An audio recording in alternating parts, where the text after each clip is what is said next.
Chapter 18 of Little Women. This LibriVox is in the public domain. Little Women, by Louisa May Alcott. Chapter 18.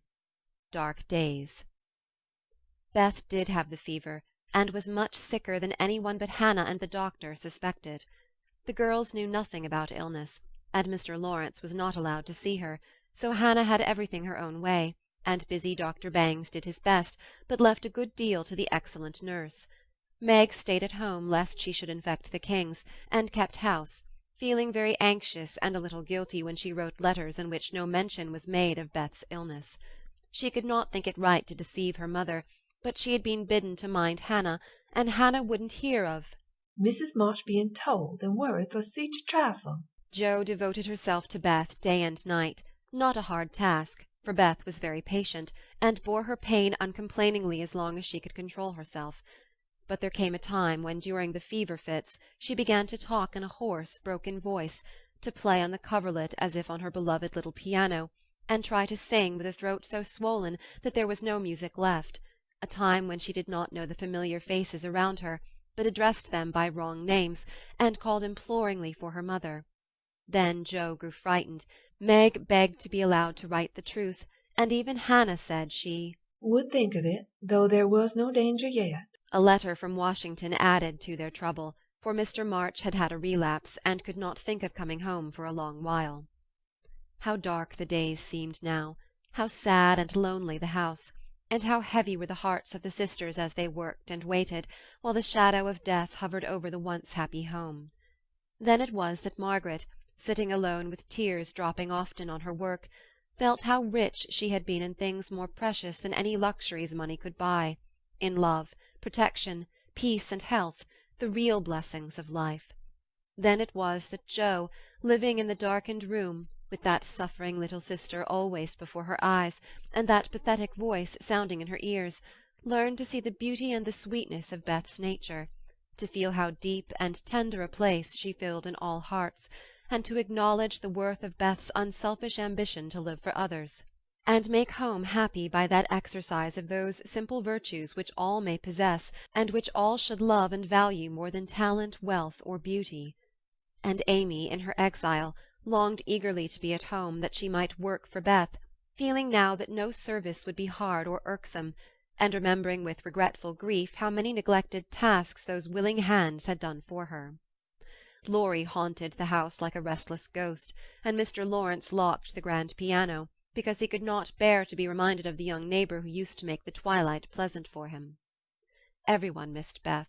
The milkman, baker, grocer, and butcher inquired how she did.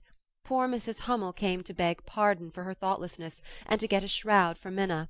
The neighbours sent all sorts of comforts and good wishes, and even those who knew her best were surprised to find how many friends shy little Beth had made.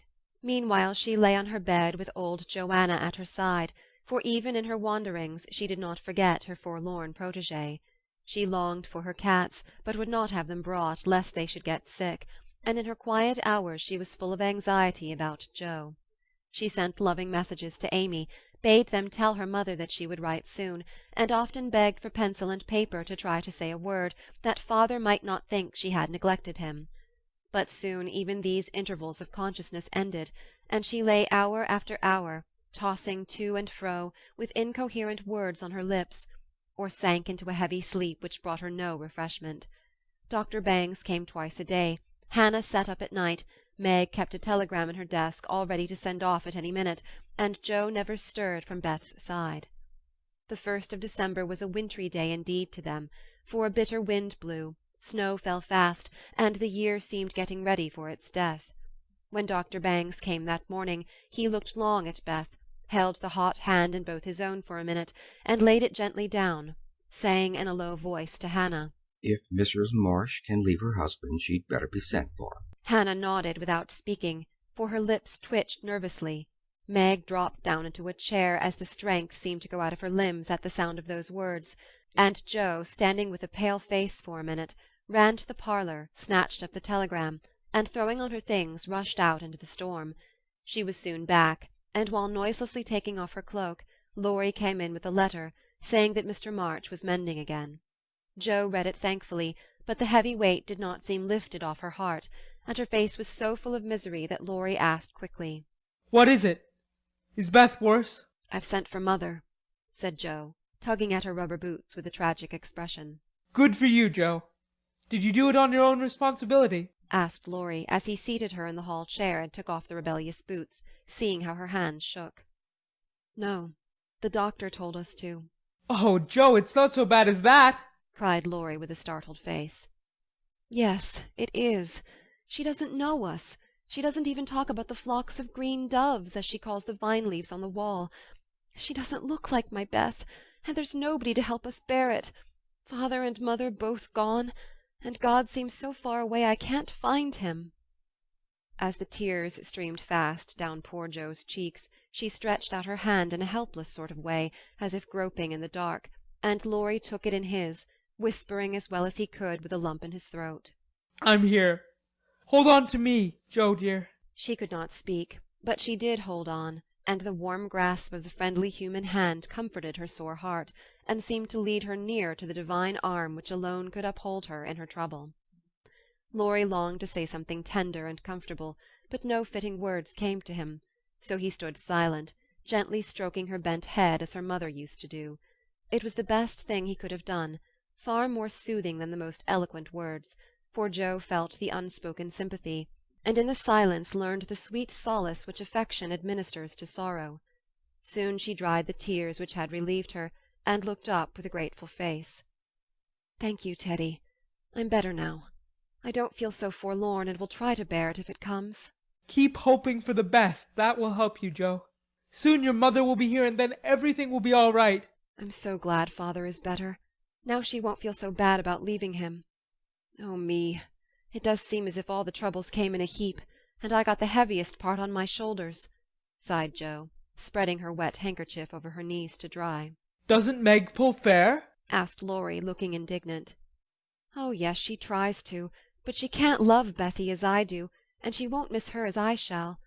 Beth is my conscience, and I can't give her up. I can't!"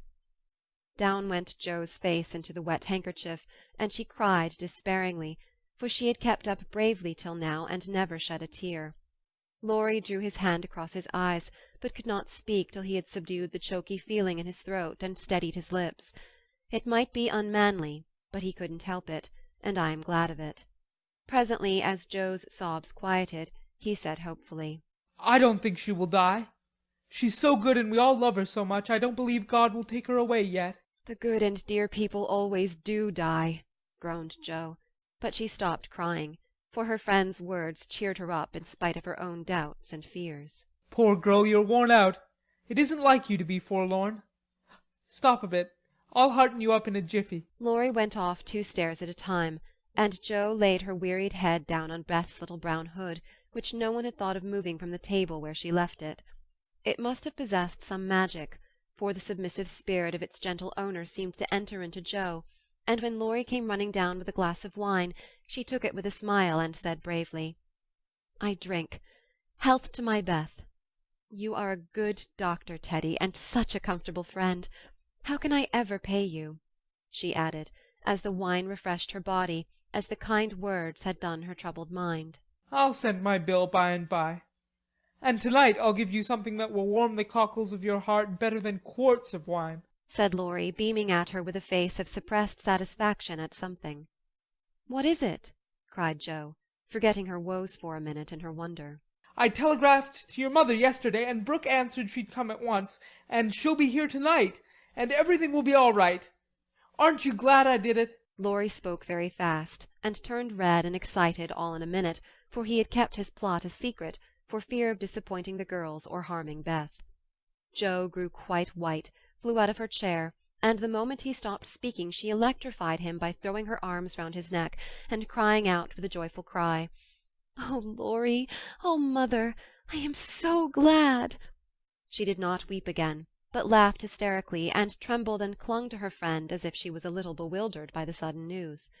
Laurie, though decidedly amazed, behaved with great presence of mind.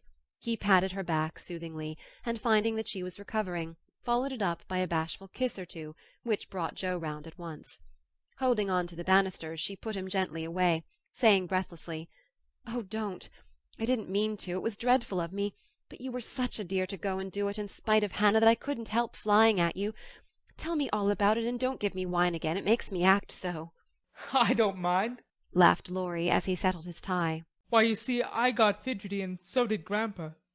We both thought Hannah was overdoing the authority business, and your mother ought to know. She'd never forgive us if well, if anything happened, you know. So I got Grandpa to say it was high time we did something, and off I pelted to the office yesterday. For the doctor looked sober, and Hannah most took my head off when I proposed a telegram.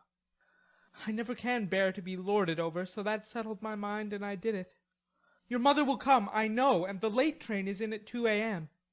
I shall go for her, and you've only got to bottle up your rapture and keep Beth quiet till that blessed lady gets here. Laurie, you're an angel. How shall I ever thank you? Fly at me again, I rather liked it, said Laurie, looking mischievous, a thing he had not done for a fortnight. No, thank you. I'll do it by proxy when your grandpa comes. Don't tease, but go home and rest, for you'll be up half the night. Bless you, Teddy, bless you. Jo had backed into a corner, and as she finished her speech, she vanished precipitately into the kitchen, where she sat down upon a dresser and told the assembled cats that she was happy, oh, so happy, while Laurie departed, feeling that he had made rather a neat thing of it. That's the interferingest chap I ever see. But I forgive him, and do hope Mrs. March is coming right away, said Hannah with an air of relief when Jo told the good news. Meg had a quiet rapture, and then brooded over the letter, while Jo set the sick-room in order, and Hannah knocked up a couple pies in case of company unexpected. A breath of fresh air seemed to blow through the house, and something better than sunshine brightened the quiet rooms. Everything appeared to feel the hopeful change. Beth's bird began to chirp again, and a half-blown rose was discovered on Amy's bush in the window. The fires seemed to burn with unusual cheeriness, and every time the girls met, their pale faces broke into smiles as they hugged one another, whispering encouragingly, "Mother's coming, dear, Mother's coming." Every one rejoiced but Beth. She lay in that heavy stupor, alike unconscious of hope and joy, doubt and danger. It was a piteous sight, the once rosy face so changed and vacant, the once busy hands so weak and wasted, the once smiling lips quite dumb, and the once pretty, well-kept hair scattered rough and tangled on the pillow. All day she lay so, only rousing now and then to mutter, "Water," with lips so parched they could hardly shape the word. All day Jo and Meg hovered over her, watching, waiting, hoping, and trusting in God and Mother, and all day the snow fell, the bitter wind raged, and the hours dragged slowly by. But night came at last, and every time the clock struck, the sisters, still sitting on either side of the bed, looked at each other with brightening eyes, for each hour brought help nearer. The doctor had been in to say that some change, for better or worse, would probably take place about midnight, at which time he would return. Hannah, quite worn out, lay down on the sofa at the bed's foot and fell fast asleep. Mr. Laurence marched to and fro in the parlour, feeling that he would rather face a rebel battery than Mrs. March's countenance as she entered. Laurie lay on the rug, pretending to rest, but staring into the fire with the thoughtful look which made his black eyes beautifully soft and clear. The girls never forgot that night, for no sleep came to them as they kept their watch, with that dreadful sense of powerlessness which comes to us in hours like those. "If God spares Beth, I never will complain again," whispered Meg earnestly. "If God spares Beth, I'll try to love and serve him all my life," answered Jo with equal fervour. "I wish I had no heart, it aches so," sighed Meg after a pause. "If life is often as hard as this, I don't see how we shall ever get through it," added her sister despondently. Here the clock struck 12, and both forgot themselves in watching Beth, for they fancied a change passed over her wan face. The house was still as death, and nothing but the wailing of the wind broke the deep hush.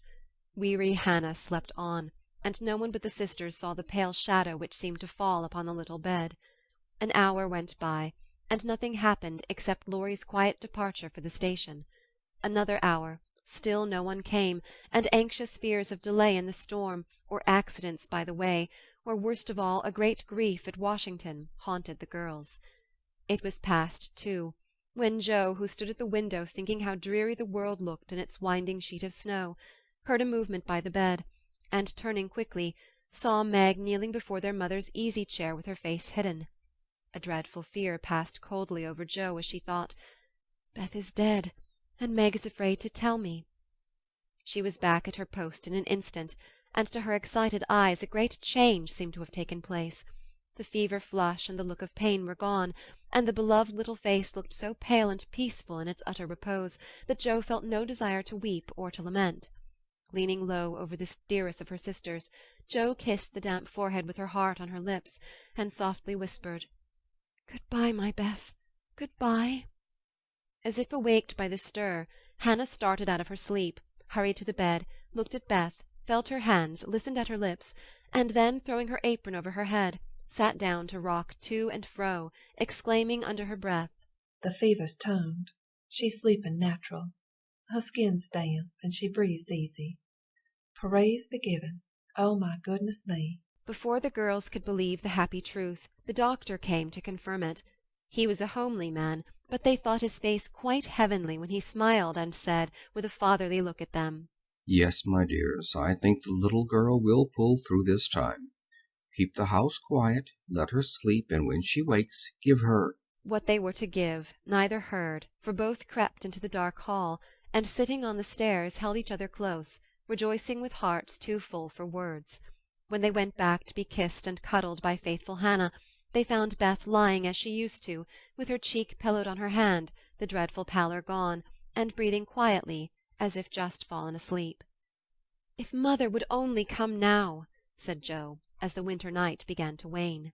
See, said Meg, coming up with a white half-opened rose. I thought this would hardly be ready to lay in Beth's hand tomorrow if she went away from us. But it has blossomed in the night, and now I mean to put it in my vase here, so that when the darling wakes the first thing she sees will be the little rose and mother's face. Never had the sun risen so beautifully, and never had the world seemed so lovely as it did to the heavy eyes of Meg and Joe as they looked out in the early morning, when their long, sad vigil was done. It looks like a fairy world, said Meg, smiling to herself as she stood behind the curtain, watching the dazzling sight. "Hark!" said Joe, starting to her feet. Yes, there was a sound of bells at the door below, a cry from Hannah, and then Laurie's voice saying in a joyful whisper, "Girls, she's come! She's come!" End of chapter 18.